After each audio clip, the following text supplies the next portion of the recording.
LUPEX ये भारत के सबसे अमेजिंग मिशंस में से एक होने वाला है, जिसमें कि जापान का स्पेस एजेंसी जैक्सा भी इन्वॉल्व है और यहाँ तक नासा भी इन्वॉल्व है और यूरोपियन स्पेस एजेंसी इसमें हेल्प करेगा।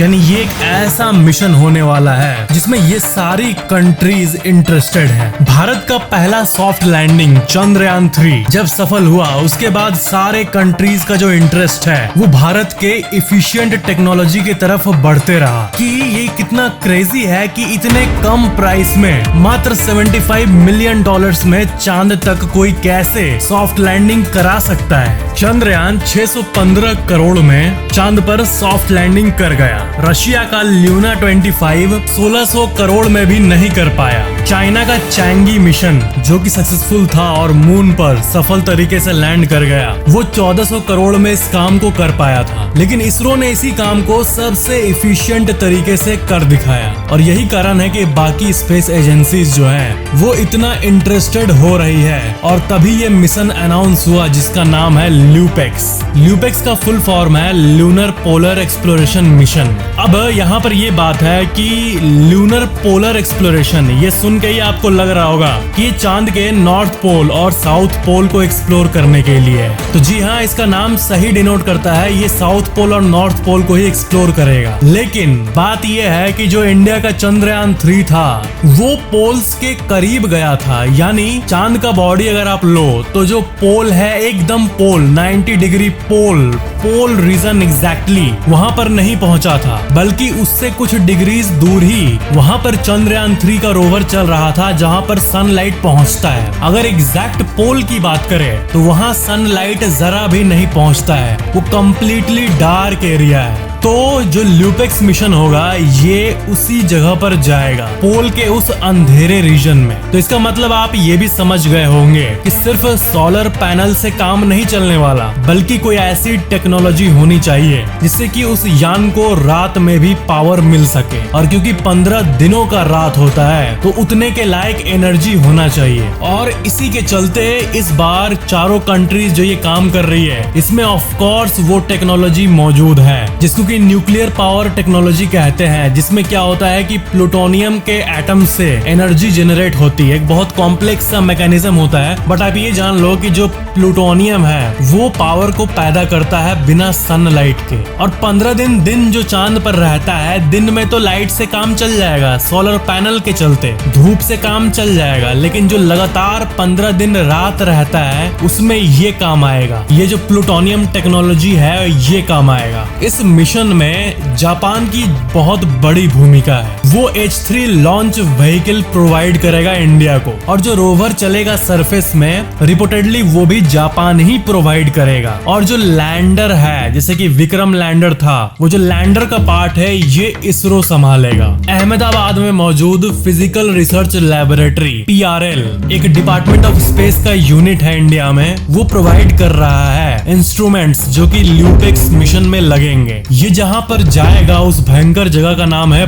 Permanently shadowed reason. यानी अगर चांद के पोल्स के चारों तरफ बहुत दिन तक घूमेगा तब तो बैटरी से काम चल जाएगा, सोलर पैनल से काम चल जाएगा। लेकिन मान लो कि 1-2 महीने वो पोल वाले रीजन में ही रहा तो वहां पर तो जरा भी सनलाइट नहीं पहुंचता है, बिलियंस ऑफ ईयर्स से नहीं पहुंचा है, अरबों सालों से। और चाहे 1 महीना लो चाहे 1 साल लो, वहां कभी पहुंचेगा ही नहीं लाइट। तो इसलिए वहां पर कॉन्टिन्यूअसली उसी प्लूटोनियम टेक्नोलॉजी का यूज करना होगा। चांद का ये जो quote and quote permanently shadowed region है, ये चांद के सारे रीजन से बहुत अलग है। यहाँ पर क्या क्या हो सकता है वो किसी को भी आइडिया नहीं है। जो चंद्रयान 3 है, जो कि भारत के सबसे बड़े मिशंस में से एक है, उसकी लाइफ 15 दिन है क्योंकि उसमें वो प्लूटोनियम टेक्नोलॉजी नहीं मौजूद है और 15 दिन बाद वो सेल्फ डिसेबल हो जाएगा। लेकिन ये जो अपकमिंग मिशंस होंगे ये इसका नेक्स्ट स्टेप होंगे और यही कारण है कि इसमें भारत ने जापान को भी शामिल किया है। और जब नासा और यूरोपियन स्पेस एजेंसी ये दोनों हेल्प करने आए तो इनको भी कोलैबोरेट करने का मौका दिया। जब कोई यान लैंड होता है मून पे तब जो आखिरी 15 मिनट होते हैं उसको the last 15 minutes of terror कहा जाता है, क्योंकि वर्षों की मेहनत उस 15 मिनट पे डिपेंडेंट रहती है। ये क्या ऐसी चीज है, इसके बारे में डीपली सोच के देखो तो कितना अजीब लगेगा। The 15 minutes of terror. जब भारत ने पहली बार सॉफ्ट लैंडिंग अचीव किया चंद्रयान 3 में, तो वो जो लास्ट 15 मिनट था, उस समय पूरे देश की धड़कन बढ़ चुकी थी। और YouTube के लाइव स्ट्रीमिंग के रिकॉर्ड में एक नया रिकॉर्ड शामिल हुआ। YouTube प्लेटफॉर्म, जो कि वर्ल्ड का सबसे बड़ा वीडियो प्लेटफॉर्म है, उसमें करीब 9 मिलियन लोग साइमल्टेनियसली इस लाइव स्ट्रीम को व्यू कर रहे थे, जो कि पूरे विश्व के आज तक के जितने भी लाइव स्ट्रीम्स हुए हैं उन सब से ज्यादा है। 9 मिलियन साइमल्टेनियस पीपल वॉचिंग। और यही 15 मिनट का जो टेरर है, ये रॉन्ग हो गया था चंद्रयान 2 मिशन में, जो कि भारत का एक फेल्ड मिशन था सॉफ्ट लैंडिंग के मामले में। उसमें भी 95% सब कुछ प्लान के हिसाब से हुआ था, लेकिन लास्ट का जो 15 मिनट का टेरर है, यही उस टाइम रॉन्ग हो गया था। लेकिन चंद्रयान 3 को इसी ने सॉल्व किया, और अब इसका नेक्स्ट लेवल ल्यूपेक्स मिशन इससे भी बियॉन्ड होगा। वो इस तरह से बनाया जाएगा ताकि वो ऑलमोस्ट ऐसा हम उसको कोट दे पाए, इसको कहें टू बिग टू फेल। अब क्योंकि इतने सारे कंट्रीज इन्वॉल्व्ड है, किसी एक कंट्री का तो टेक्नोलॉजी शामिल नहीं है, तो जब इतने सारे ब्रेन्स लगेंगे तो इसको हम लोग टैग दे सकते हैं टू बिग टू फेल। जी हाँ, ये too big to fail mission होगा। जैसे यहाँ पर एक अनरिलेटेड चीज बताऊं तो जो भारत के सबसे बड़े बैंक्स है, जैसे कि HDFC, ICICI, ये सब प्राइवेट बैंक्स होते हुए भी RBI ने इन्हें टैग दिया है टू बिग टू फेल। यानी ये फेल होना ऑलमोस्ट नामुमकिन है, वरना इंडिया का पूरा इकोनॉमी डूब जाएगा। तो ये कुछ ऐसे ही है, जब इतने सारे कंट्रीज हैं, रोवर JAXA दे रहा है यानी जापान का एजेंसी, लैंडर इसरो दे रहा है, इंस्ट्रूमेंट नासा और ESA दे रहा है, तो ये फेल होने के चांसेस बहुत कम है। वैसे हम लोग चांस को कभी इग्नोर नहीं कर सकते हैं, लेकिन ये बहुत कम है। ल्यूपेक्स का जो ओवरनाइट सर्वाइवल है, वो सबसे जरूरी पार्ट्स में से एक है इस मिशन में। और जो टेक्नोलॉजी होगी उसका मैं अंदाजा देने के लिए आपको बता दूं कि भारत का पहला चांद पर लैंडिंग यानी चंद्रयान 3 में जो टेक्नोलॉजी था, उससे करीब 5 गुना ज्यादा एडवांस्ड आप इस टेक्नोलॉजी को मान सकते हो, जो कि इस मिशन में यूज होगा। वैसे लोगों का सवाल होता है कि इंडिया का क्रूड मिशन कब आएगा, यानी एक ऐसा चांद का मिशन जिसमें इंसान जाए, जिसको कि बहुत लोगों का वेट है। तो फिलहाल ये जो ल्यूपेक्स मिशन है, ये तो रहेगा अनक्रूड मिशन, लेकिन इसके बाद कई ऐसे अपकमिंग मिशन प्लान होंगे इसमें कि क्रू को इन्वॉल्व किया जाएगा, लेकिन ये गगनयान के बाद ही आएगा। यानी इंडिया पहले स्पेस में धरती के ऑर्बिट में इंसान को भेजेगा और उसके बाद ये चांद वाली प्लान को एग्जीक्यूट की जाएगी। ल्यूपेक्स का जो काम है वो साल 2017 में ही शुरू हो गया था। इसरो ने साइन किया था एक इम्प्लीमेंटेशन एग्रीमेंट IA 2017 में